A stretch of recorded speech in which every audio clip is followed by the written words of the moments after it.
Hey, deserving listeners, sister wives, let's watch. I don't really want to be here anymore. Well, you know what? The running from our problem is just going to keep us standing at that bridge with the torch, Janelle. We got to figure this out. And I'm sorry I'm angry. I just survived a really, really dark place. That. You don't give a though. Look at you, dismissing it. Oh. Yeah, I totally understand where Janelle, she was thinking, this is pointless. I think I'm going to go. And then he reacts to that initially of like, oh, maybe I should give her some olive branch that I can manage. And he says, I'm sorry for getting angry. I was in a really dark place. And then she's like, yeah, I understand. So then she responds well, as she often does, or almost always. And then he is reminded of the pain, and he says something completely ridiculous, you don't even care, which is in that category of borderline spectrum, at the very least, of distorting and looking for data to confirm the belief that he's being betrayed and abandoned, and is barking and yelling at her. And she, yeah, okay, I'm not going to sit here and be subjected to this. So yeah, I get Janelle. Okay. Would you ever have any empathy for me? Can we just when keep you're in talking? pain, I try to understand you. Cody, can we please keep talking, Janelle, please? Janelle, this is a really bad idea for you to walk off on this one.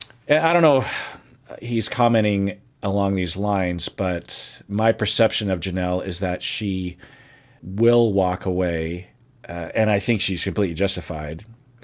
In the 2 times that we've seen her walk away from these conversations, I absolutely understand. And I might have walked away a lot sooner than that.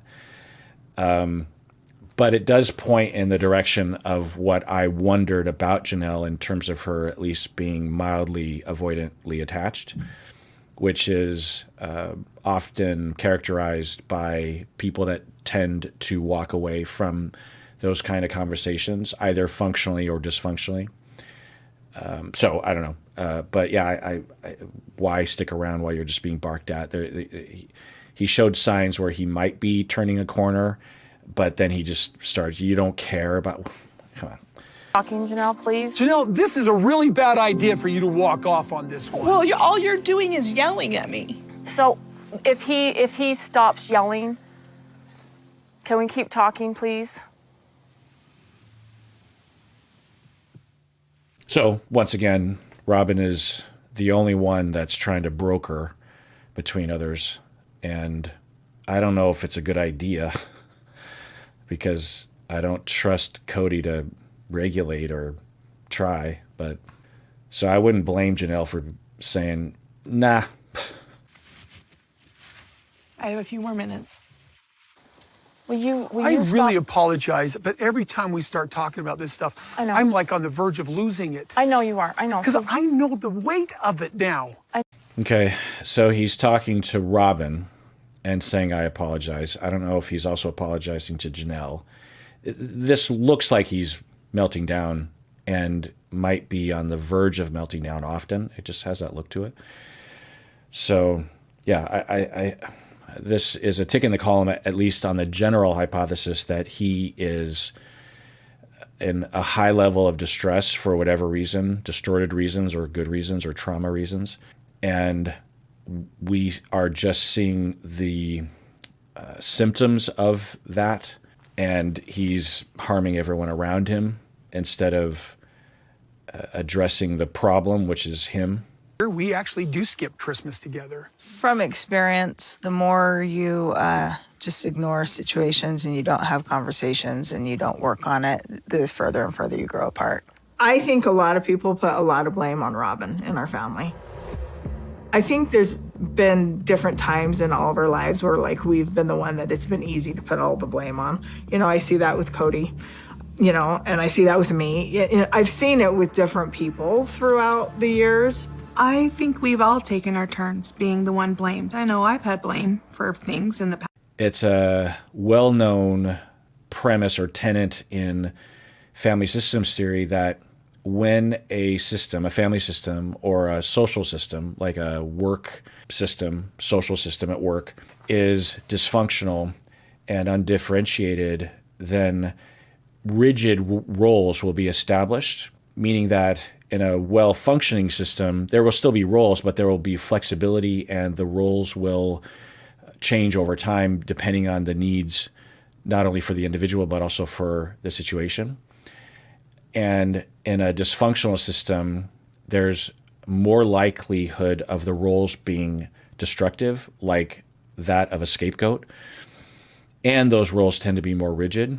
And everyone participates unconsciously to some extent to uphold that role and to justify it and to socialize the role haver to do things that will help them to keep that person in that role.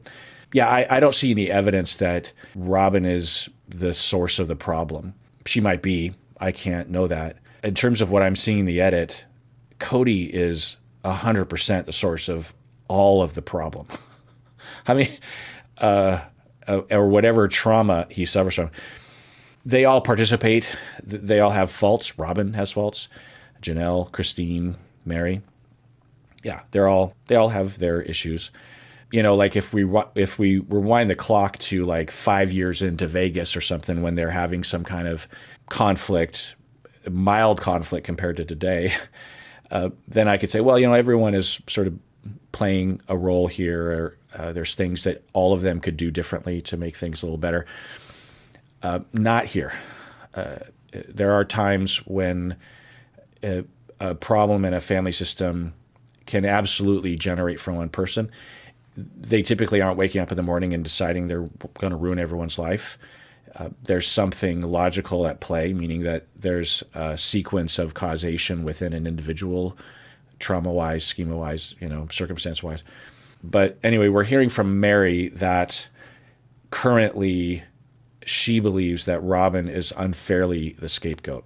And, you know, I can't know, but if Robyn is to blame for something, you know, maybe she is. I'm sure they all have some culpability. Maybe Robyn has more than others. It pales in comparison to what Cody is responsible for. This episode is sponsored by BetterHelp. And if you sign up, please use the link below because that really helps us out. So it's summertime, y'all. And I don't know about you, but I always associate summer with vacation times and not working so much. And, you know, I've been lately trying to establish a better work-life balance. So this summer, I'm definitely going to lower my work stress. When it comes to that sort of thing, we often think about summer vacations, but we don't always have time or energy for that sort of thing. So we might need more frequent, smaller things to do throughout the summer, right? Like going for a walk in the sun or checking in with your therapist. Well, a great place to find a therapist is at BetterHelp. If you're thinking of starting therapy, it's definitely worth giving a try. They have over 35,000 therapists with a wide variety of styles. And as the largest online therapy provider in the world, BetterHelp can provide access to mental health professionals with a diverse variety of expertise. So unwind from work with BetterHelp. Our listeners get 10% off their first month at betterhelp.com/Kirk. That's BetterHelp, HELP.com/Kirk. But there's got to be a place where eventually, as a family, I mean, whatever, you know, different I think we parts were of the all family. willing to just come together and just sort of be the best of it at Christmas. But then Cody started being like, well, they can't come No, until... Janelle, because I feel like we've had years. This is what happened, okay? I mean, COVID's just a battleground. But Christine just left. Here's what I think is so interesting. He always wants to fall back to this, I've been divorced. Yeah, it's not relevant at all. You know, a while back, I would slot that into the column of him looking for a way to alienate Mary and Janelle so that he can be in a monogamous, I mean, there's a possibility that because currently he's targeting Janelle, and from the outside, it looks like he's purposely trying to alienate her so she'll leave him. Then next would be Mary, I'm guessing, because he's already talking along those lines of that's just a friendship. And it's been that way for, I think, years. And then he might either just stick with Robyn, or Robyn would be next, and then he can be completely free. I could see that happening. Who knows? Maybe Christine will come back and he'll marry someone else and there'll be 5 sister wives. I don't know. But so originally I would see it like that, but I think there's a possibility that he is acting in a more typical human way, which is that he actually believes he's justified, not out of something like narcissism or something, but because of how things feel to him. And things feel in a particular way to him because he is being triggered by something that either we've only heard hints of or we don't even know what that is. So when he brings up the Christine thing, on one hand, it looks like he's just grasping at straws purposely. On the other hand, he could, in the moment, and I've seen people do this, clients and otherwise, that when they feel a certain way because of their trauma, they look for something to attribute it to, like a common scenario. And really all of us will do this, but, if you're personality disordered, you're much more likely to do this. That, let's say that, I'm trying to come up with an example, like here. So right now, let's hypothesize that he genuinely feels absolutely betrayed and abandoned. Or, let's just stick to betrayed. Even if there's no reason for him to feel that way, but he feels absolutely betrayed. And he is feeling like the feeling is justified. Most of us feel like our feelings are always justified, which is not always the case, at least to the extent that we often will attribute it. But anyway, so he is feeling betrayed, and he either has run out of justifications for that feeling. He feels betrayed because of his traumas, not because of anything that's happening in his life, and that go way back, maybe even to childhood. I don't know. And he's like looking for some reason, and he originally was attributing it to Janelle and her kids. And either that has dried up because of Janelle sticking with it and no one else agreeing with him with that. So he's like, well, I need some other, and this isn't conscious for the most part. And he's like, well, I still feel betrayed and it still feels valid. So, well, Christine left me because that's an easy go-to for that. Okay, that's one category. The other category is that he doesn't want to say what he really wants. He isn't saying what he wants to say, which is he feels betrayed and it's genuine, even though he's not being betrayed. And he wants to go after Janelle, but he knows that Janelle will just stand up and walk away. So he refrains himself and turns to Christine because that's easier to point to. That would make sense to me too. You've had a lot of rejection over the last year and a half, Cody. And so now with this thing with Christine, it's making it more like in your face, and that's hard.